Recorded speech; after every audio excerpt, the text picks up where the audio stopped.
हिंदी में स्त्री लेखन की परंपरा और विकास पर संक्षेप लेख लिखे। यह Hindi honours semester 6 BA part 3 भी बोल सकते हैं। उसका क्वेश्चन है DSE 4 पेपर का क्वेश्चन नंबर है। हिंदी में स्त्री लेखन की परंपरा और विकास पर संक्षेप लिखे अथवा हिंदी साहित्य में स्त्रियां या नारी का योगदान की विवेचना करें, तो इसका आंसर होगा हिंदी साहित्य में नारी का योगदान। नारी का जीवन बहुत ही संघर्ष से विरत है। महिला साहित्यकार के लिए सबसे बड़ी बाहरी स्तंभों में उसका अतिरिक्त समय होता है, जहां वह जाती है और सांस लेती है। वहीं दूसरी ओर होता है समय की चुनौतियां, जिससे वह बिल्कुल परे होती है। उनके जीवन और सृजन के बीच अनवरत की स्थिति बनी रहती है। उनकी राह आसान नहीं होती। उनकी राह में बहुत सी विचारधाराएं और दुविधाएं हैं। साहित्य जब तक मौलिक परंपराओं का हिस्सा था, तब तक स्त्रियों का योगदान बराबरी के स्तर पर रहा, परंतु इतिहास के पन्नों में इसका जिक्र भी नहीं किया गया है, क्योंकि उन्हें कोई जगह नहीं मिली। अगर नारी का योगदान का मूल्यांकन साहित्य में करना हो, तो वह किसी भी क्षेत्र में पीछे नहीं है। आज के दौर में महिलाओं ने पुरुष के मुकाबले साझेदारी निभाई है। महिलाओं के अंदर बढ़ती चेतना और जागरूकता के पारंपरिक छवि को तोड़ा है। देखा जाए तो साहित्य में नारी की भागीदारी जिस तेजी से हो रही है, उसे देखते हुए नारी की अभिव्यक्ति का सामर्थ्य पर हैरान होने वाली कोई बात नहीं होगी।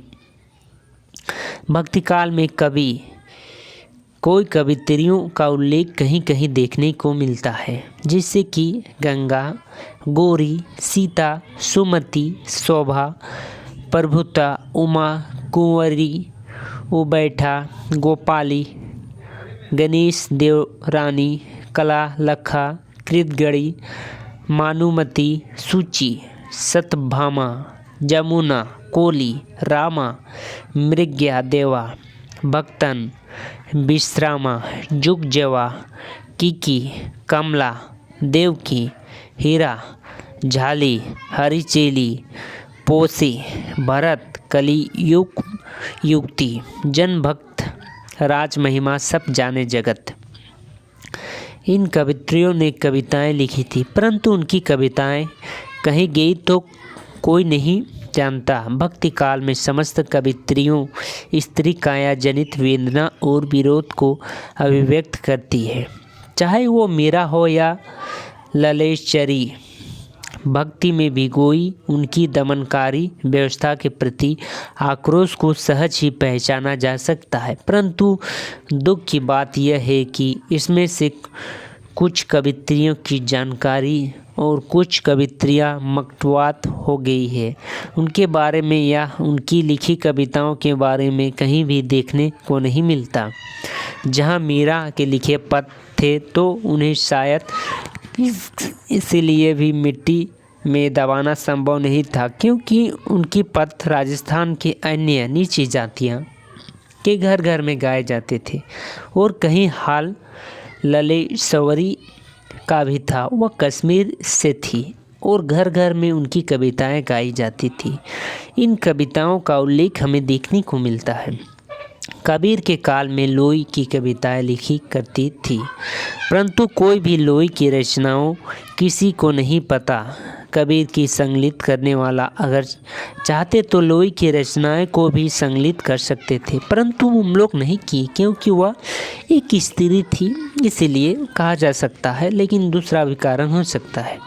तुलसीदास के साथ साथ रत्नावली, जो कि तुलसीदास की पत्नी थी, वो भी कवि थी, पर हिंदी साहित्य में अभी तक के इतिहास में उनका अस्तित्व को नहीं दर्ज किया गया है। भक्ति काल में खास बात यह है कि पुरुष कभी स्त्री रूप से आराधना करते नजर आए थे, तो कभी वे पुरुष हो जाते थे। हैरान कर देने वाली बात है कि किसी पुरुष कवि के विवरण के साथ उससे संबंधित स्त्री का उल्लेख कर दिया जाता था। उदाहरण के लिए रीतिकाल में घनानंद और सुजान का उदाहरण किया जा सकता है। जिस रचना में घनानंद का नाम है, तो उनकी है कि जिसमें सुजान का नाम है वह भी घनानंद के नाम से ही है। पद से लिंग निर्धारण नहीं होता। ऊपर से आचार्य रामचंद्र शूर तर्क देते हैं कि चूंकि अपने पूर्व प्यासी से घनानंद को अत्यंत प्रिय रही होगी, इसलिए वह उसका मोह न छोड़ पाए। आज साहित्य में विभिन्न विधाओं में महिलाओं से कोई क्षेत्र अछूता नहीं रहा। महिलाएं लेखन का सबसे बड़ी सीमा यह भी है कि आज भी पुरुष सत्तात्मक समाज में अपनी विवास अभिव्यक्ति का साहस नहीं जुटा पाई है। उनका दबा हुआ स्वर रूढ़ियों की चादर ओढ़े हुए है। दबा हुआ स्वर यह भी उभलता रहा है कि अस्थापित लेखक अपने आत्ममग्न और अपनी सद्रहस्ता पूर्वग्रह और खमेबाजी के चलते नारी के लेखन को खारिज कर अपनी स्तरहीन रचनाओं की स्थापित करा लेती है। आज़ादी की लड़ाई के समय जो स्वर्ण साहित्य में उभरा, उसका देशकालीन परिस्थितियाँ और देश प्रेम की अभिव्यक्ति साफ लक्षित होता है। महादेवी वर्मा, सरोजिनी नायडू, सुभद्रा कुमारी चौहान, उषा देवी मिश्रा आदि कोई लेखिकाओं ने अपने समय को अभिव्यक्ति दी है और उनके प्रति लिखी गई कविताएं या अन्य सशक्त लेखन का योगदान हिंदी साहित्य को प्राप्त हुआ है। स्वतंत्रता के बाद नारी लेखन में मुक्ति का स्वर उभर कर नारी, जिसे पुरुष ने सती सावित्री का झोला पहना रखा था, नारी एक स्वप्न लोक में बसी एक खूबसूरत देह थी।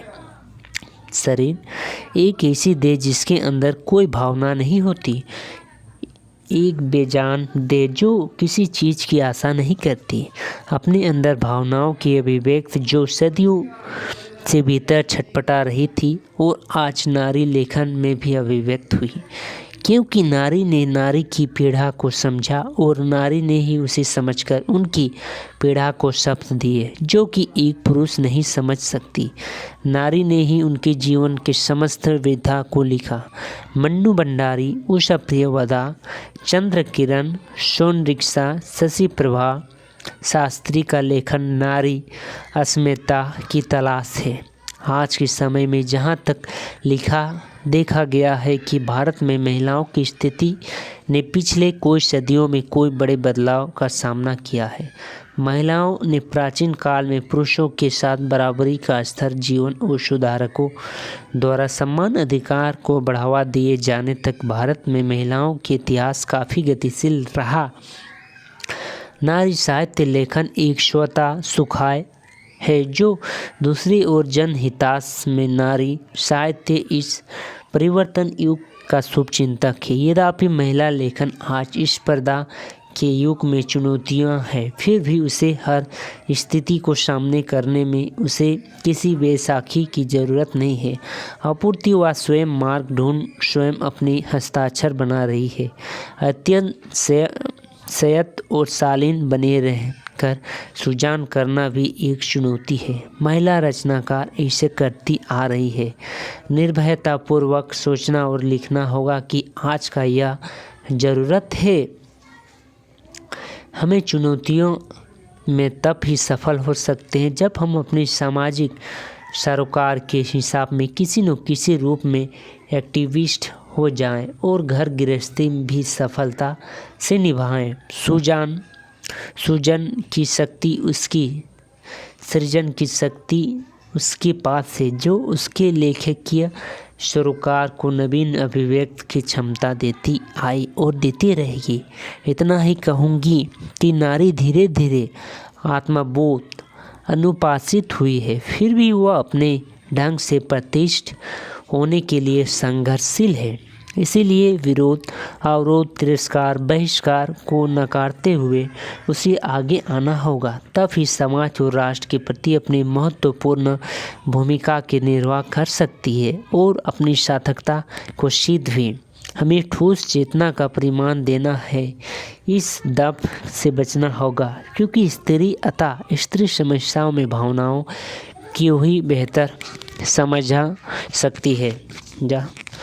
वह सृजन के क्षेत्र पर पैर रख रही है, न कि किसी रण क्षेत्र में।